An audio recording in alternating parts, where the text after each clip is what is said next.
We have another representative of the youngest generation of mentees of Benny, Dr. Amit Lotan. Again, a great pleasure.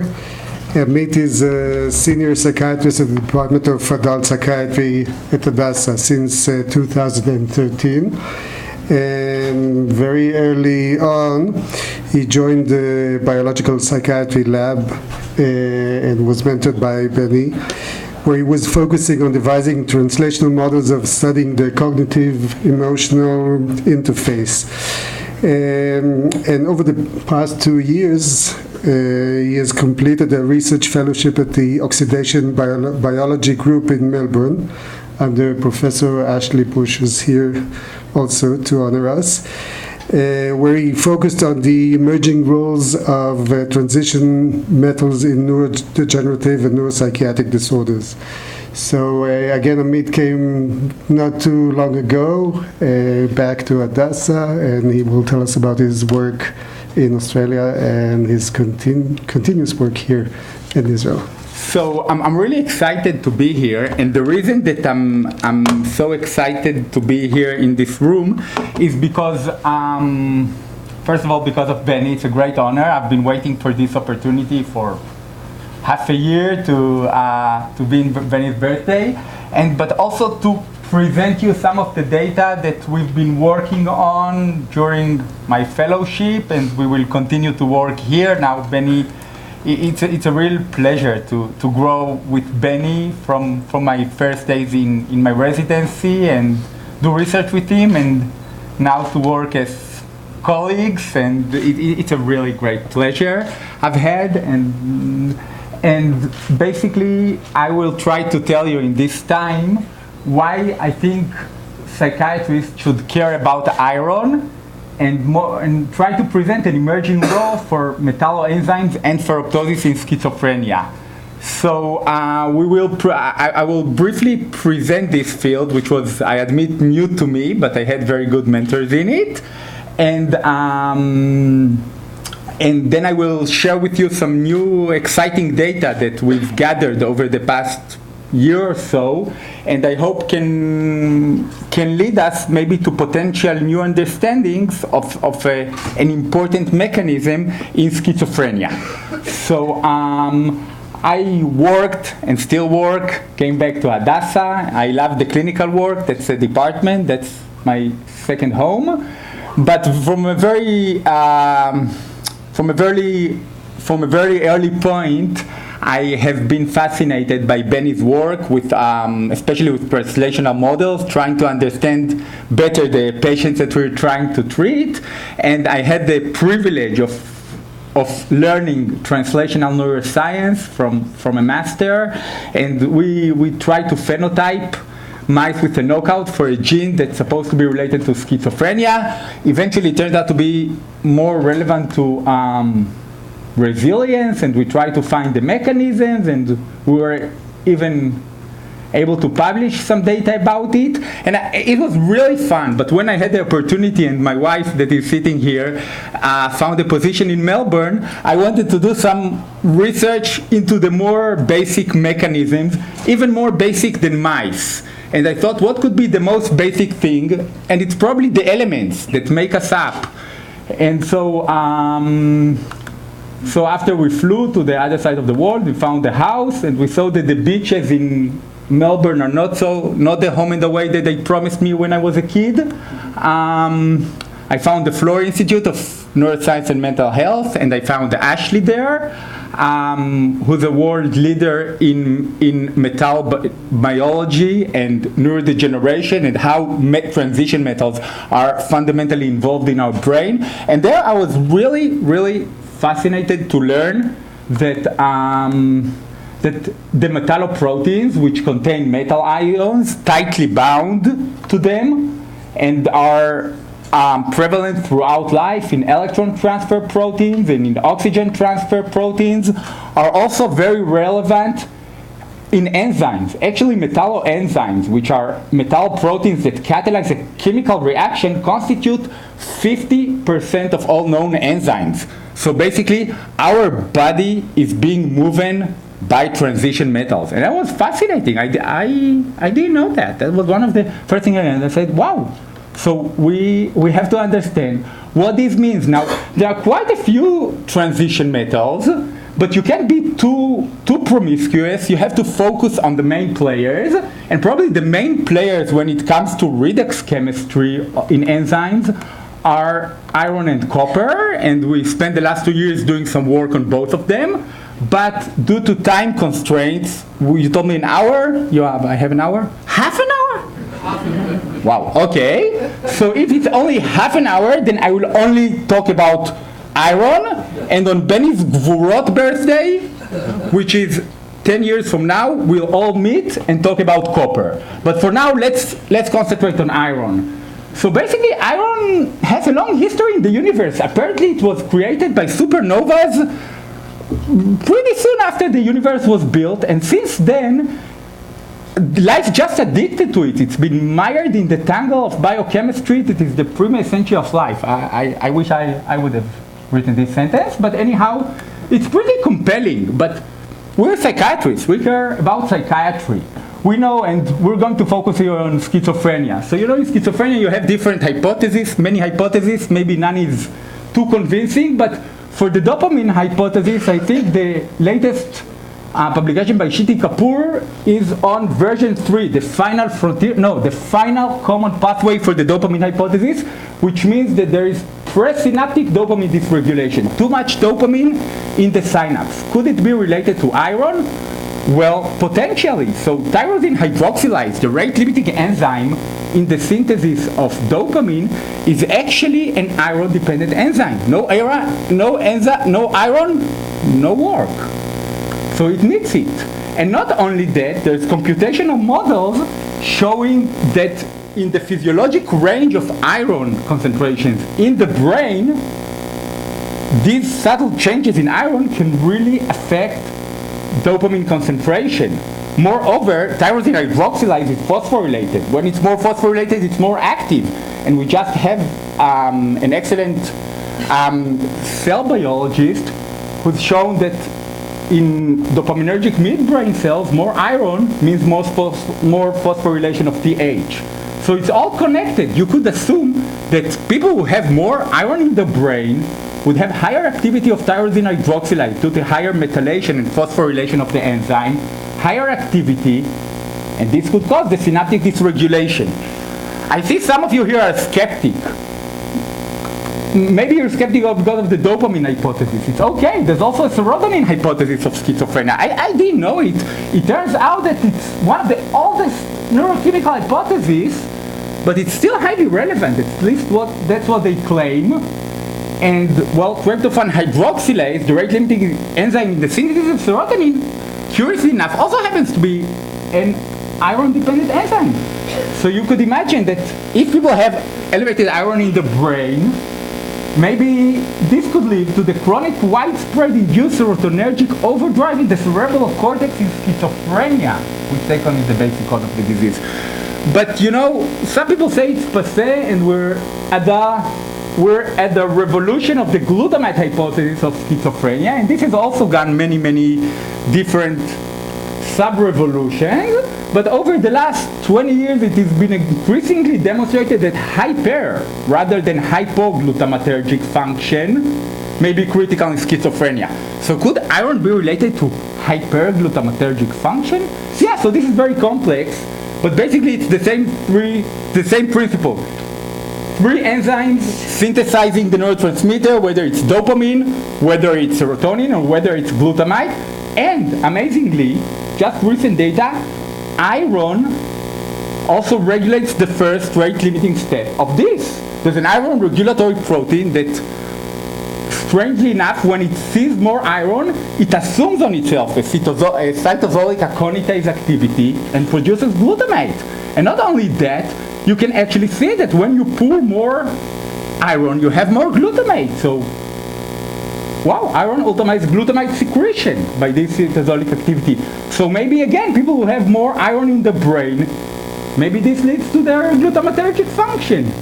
So now I convinced you that if you have more iron, you can be at least in neurotransmitter-wise, you can become schizophrenic, but those schizophrenic patients really have more iron.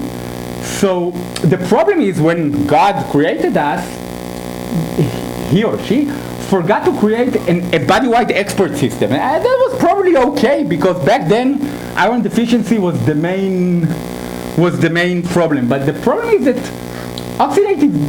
the iron can be a potent source of oxidative damage, and that's why the BBB that was formed with us apparently limits iron uptake into the CNS. It regulates it very strictly, and Persian blue pearl staining developed some quite time ago.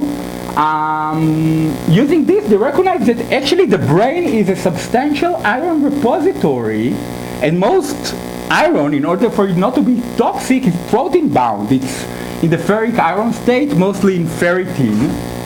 But there are some regions that have very high concentrations of iron, like the globus pallidus and the substantia nigra. I don't know about the subthalamic nucleus, and what's even more interesting is that iron increases gradually during childhood and adolescence, and there's a concomitant elevation in ferritin, limiting its potential toxicity.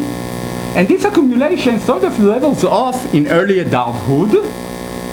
What's even more fascinating is that iron levels in the brain can remain constant even in the face of severe iron deficiency.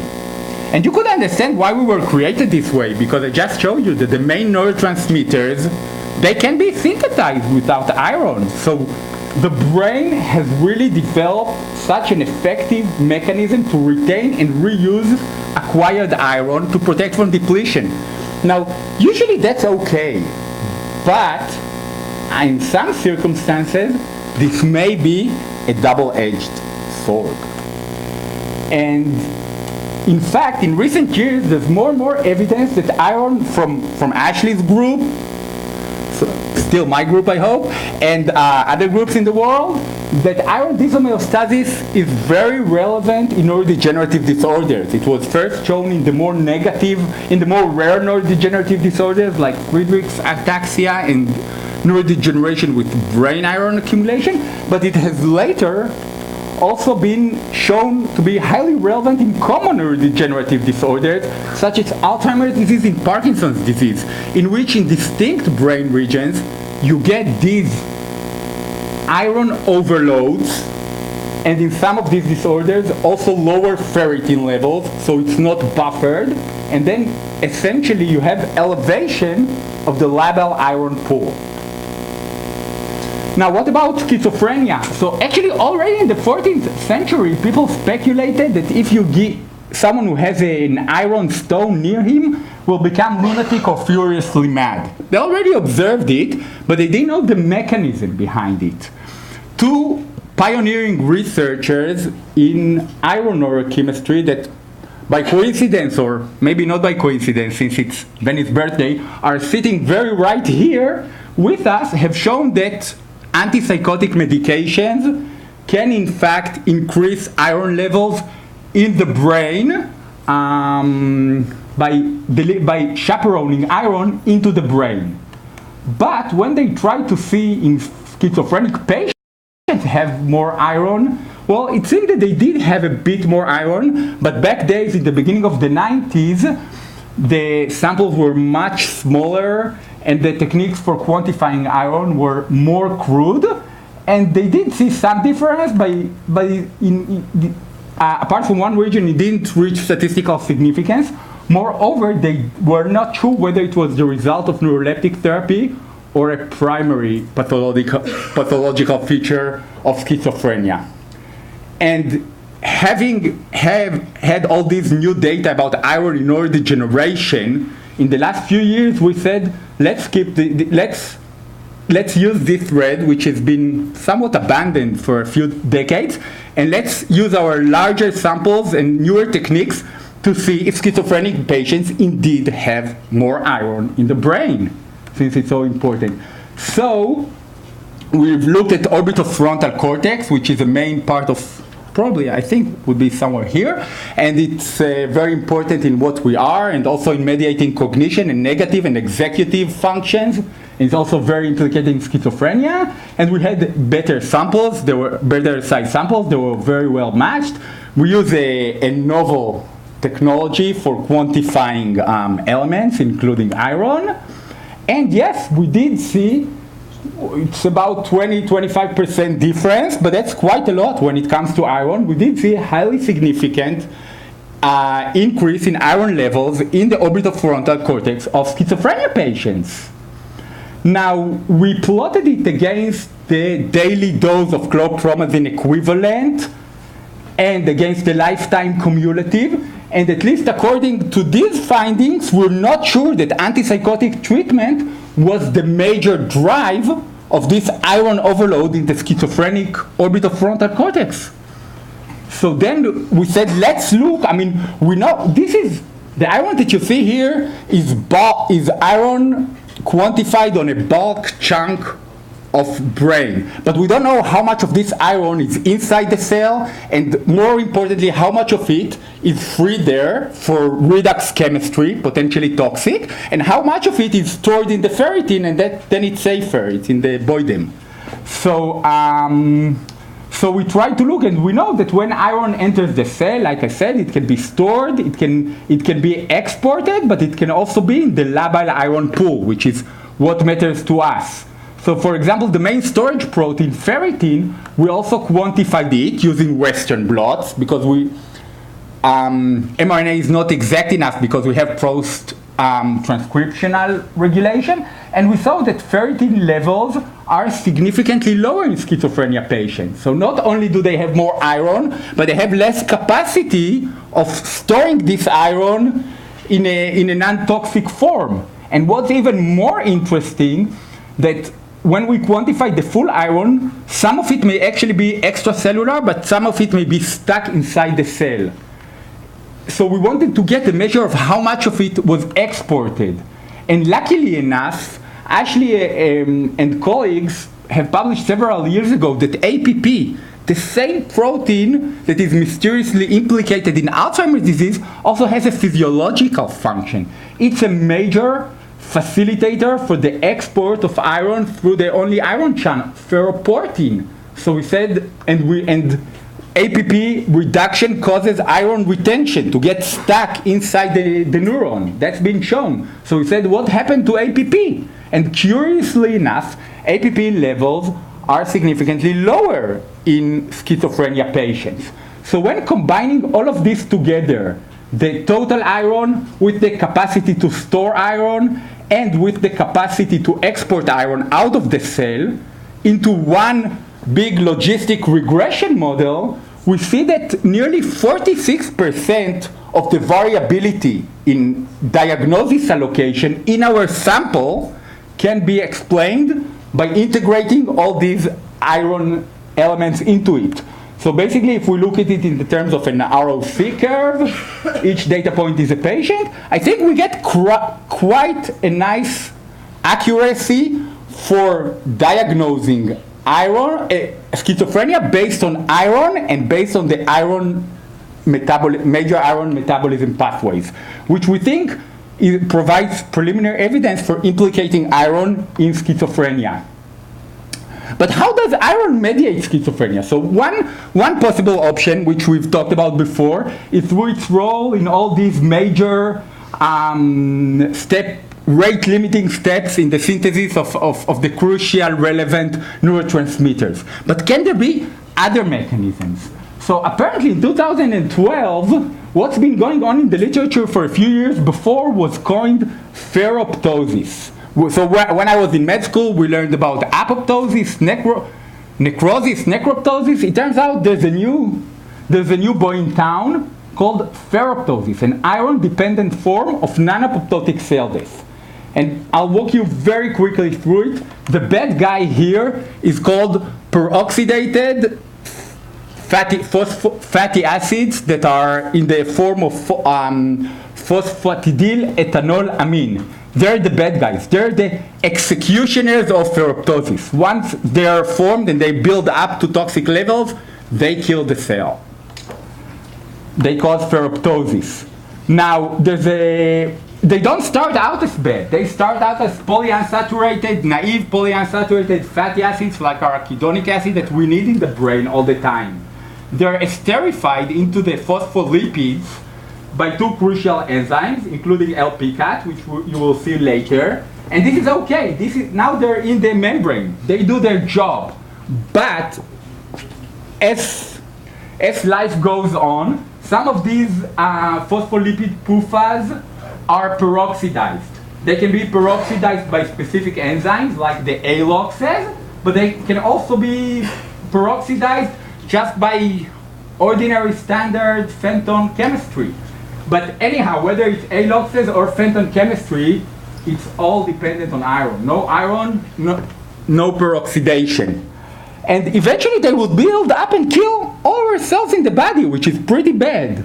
So that's why we were also equipped with a remarkable detoxifying system. And the main player here is GPX4, glutathione peroxidase 4, which runs near the membranes and detects every bad guy like this that was peroxidized and detoxifies it. And remarkably, it uses glutathione as a cofactor for its job.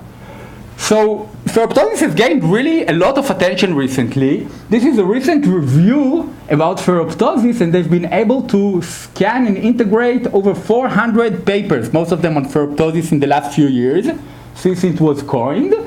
So they called it "Why Should Neuroscientists Worry About Iron? The Emerging Role of Ferroptosis in the Pathophysiology of Neuroprogressive Diseases." I stole their title, I admit, but I changed it to Psychiatrist. So they're concluding that rapidly accumulating data suggests that ferroptosis is one of, if not the main, driver of cell death in neurodegenerative diseases like Parkinson's disease and Alzheimer's disease. But they go even farther, and they hypothesize that cascades underpinning ferroptosis could be active drivers in neuropathology in major psychiatric disorders. Let's see if it's true. So let's focus on the main player in ferroptosis defense, GPX4, and schizophrenia. So the largest gene expression in the brain that I know of is from the Common Man Consortium, 280 patients, similar number of controls. So they found several hundred transcripts that were differentially regulated between schizophrenia and controls in a chunk of prefrontal brain. And curiously enough, GPX4 was one of them. Not only that it was expressed at lower levels in the schizophrenic dorsolateral prefrontal cortex, but this change also withstood correction for all the thousands of proteins that they've been able also to find. What's even more intriguing, we talked about GWASs before. So in this study, they could identify a single polymorphism that was highly correlated with the expression in the brain. That's what they called an EQTL, quantitative trait loci, for expression. It was working in a cis. Now, we could look at the seminal paper that was mentioned a few minutes ago, which didn't identify GPX4, but it didn't look for it specifically. We could take this polymorphism of the EQTL identified and go back to it and say, hey, is this polymorphism also serving as a SNP for schizophrenia in this? And you bet, it is. And it's highly significant. So it's not highly significant enough in this GWAS to withstand correction for all the thousands of genes tested in the GWAS. That's why they did not report this, but it is in their data. And if you follow Sherlock's advice, Sherlock, had he lived today, he would have focused on finding hidden genes in GWASs. There are many of them out there for us. What Sherlock would say, if you have a gene if you have a SNP which is correlated to a disease both via GWAS and via QTL, this is suggesting causal relationship with the disease. And that's exactly what we're saying about GPX4. It's been erroneously overlooked. The thing is that one of the reasons it may have been overlooked is that there are so many cells out there in the gray matter. And even if you just focus on neurons, there are so many neurons out there. But apparently, in the last decade or so, it seems that this function of a specific type of neurons called interneurons is critical in schizophrenia.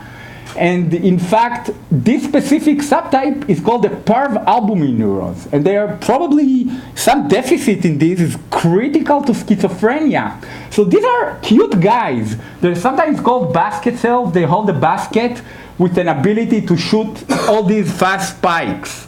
And why are they so important? So they only constitute a minute fraction of the neurons in our brain, yet they're critical. And the reason they're critical is because each basket cell here can target not what you see in this figure, one pyramidal neuron, which are the big guys that fire the glutamate. One basket cell can target simultaneously 1,000 pyramidal cells, and by invoking serial iPSCs, inhibitory postsynaptic potentials, can synchronize the firing of 1,000 of these cells simultaneously. And this synchronization is basically what drives our cognition, and this probably Ofer will know about it more. This is something that when goes wrong can disturb our function in schizophrenia and lead to negative symptoms and cognitive deficits. So we wanted to look out for these guys. And interestingly enough, in molecular psychiatry a few months ago, there's been a perspective indicating that oxidative stress-driven parvalbumin interneuron impairment is basically a common mechanism in models of schizophrenia. So they elegantly reviewed a large corpus of literature from both genetic and environmental animal models, concluding that oxidative stress leads to parvalbumin neuron impairment and the perineural sheath, and that's what's probably driving the disease. The thing is that the problem is that there's some inconsistency between this and the Cochrane review, because the recent Cochrane review on antioxidant treatment for schizophrenia concluded that most of them are not really helpful. And that's very surprising. If oxidative stress is such a to parvalbumin interneurons is such a major culprit, why would antioxidants not work? That's one hint can be that the only one that did work is a trial with N-acetylcysteine, which actually was also involved a few years ago, which was high quality and also provided long-term benefits, although modest. The penetration to the brain may not be optimal. And that's very interesting, because if we think about it, N-acetylcysteine delivers cysteine to the brain, and by this replenishes glutathione, which is the critical cofactor for GPX4.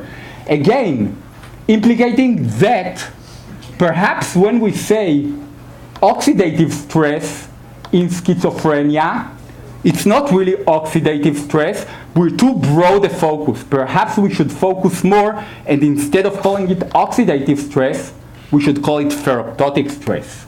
Or should we not?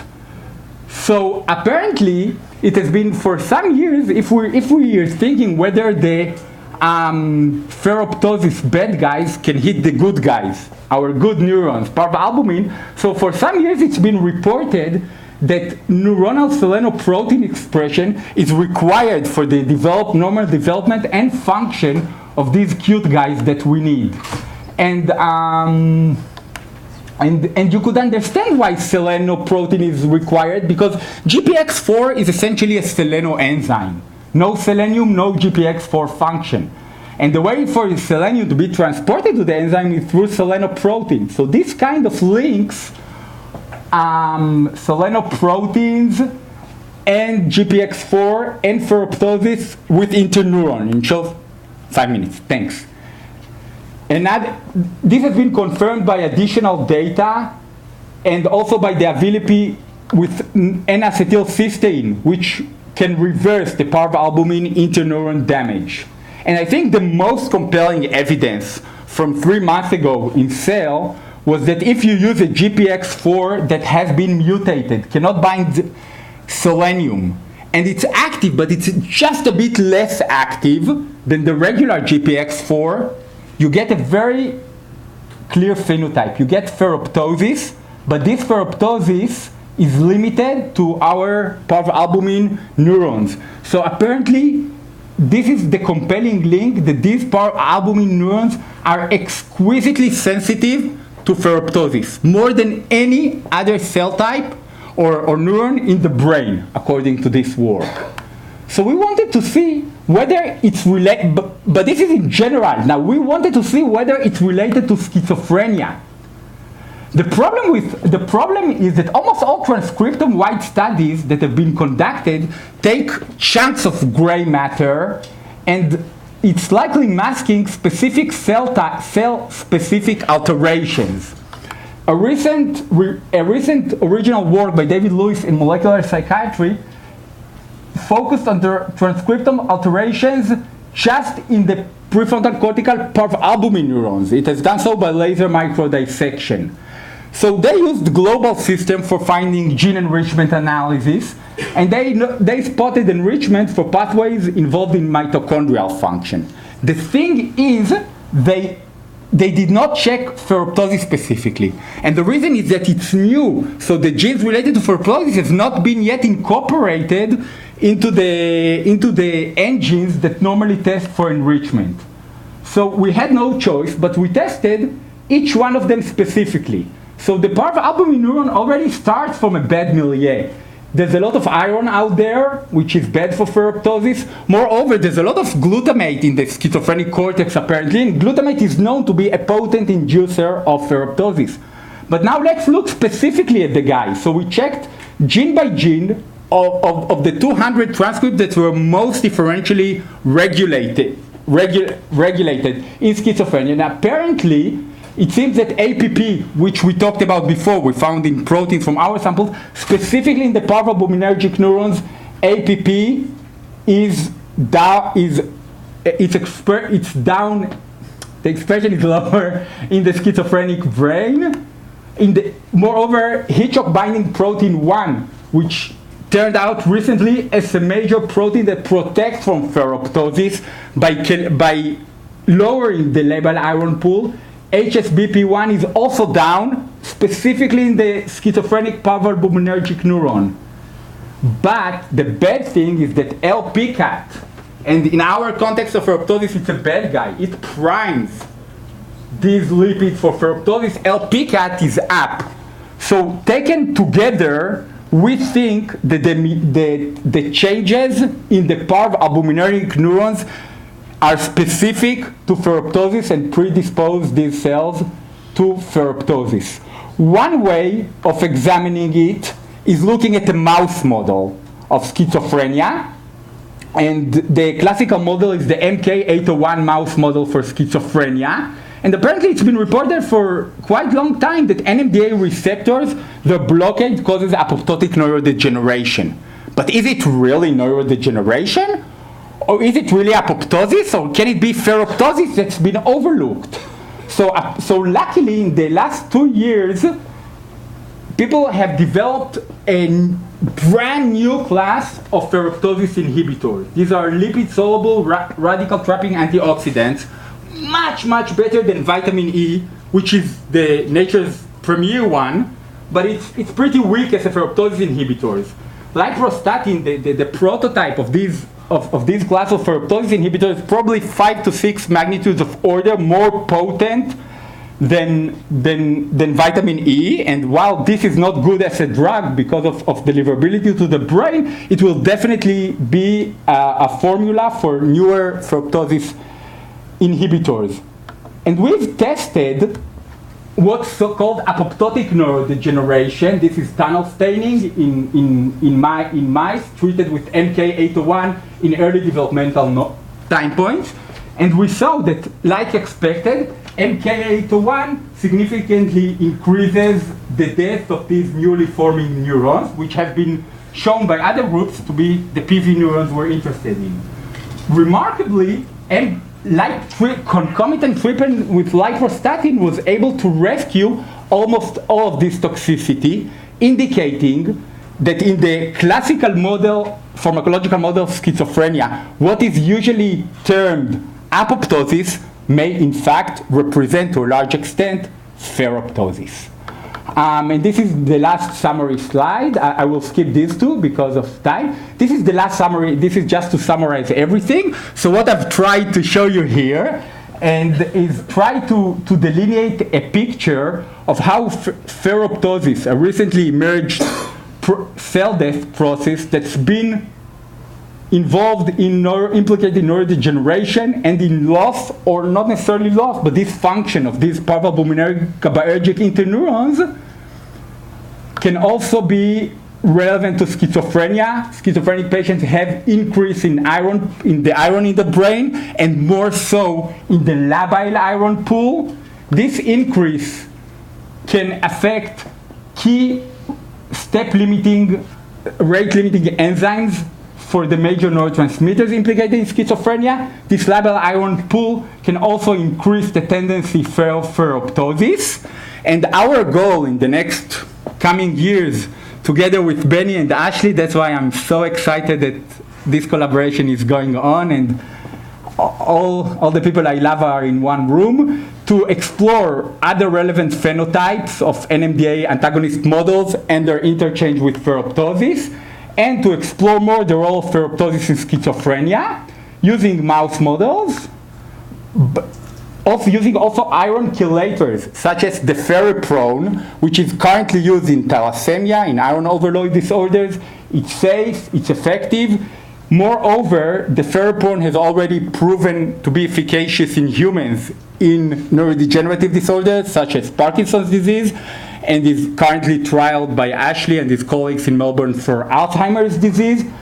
And if indeed this data will be successful, we will definitely consider doing the feriprone trial, an iron chelator in schizophrenia. And what we really hope that this Cochrane review for antioxidant treatment for schizophrenia, which was mostly negative, we think that if it will be called anti-ferroptosis agents in schizophrenia to save PVIs in schizophrenia, maybe the results will be different.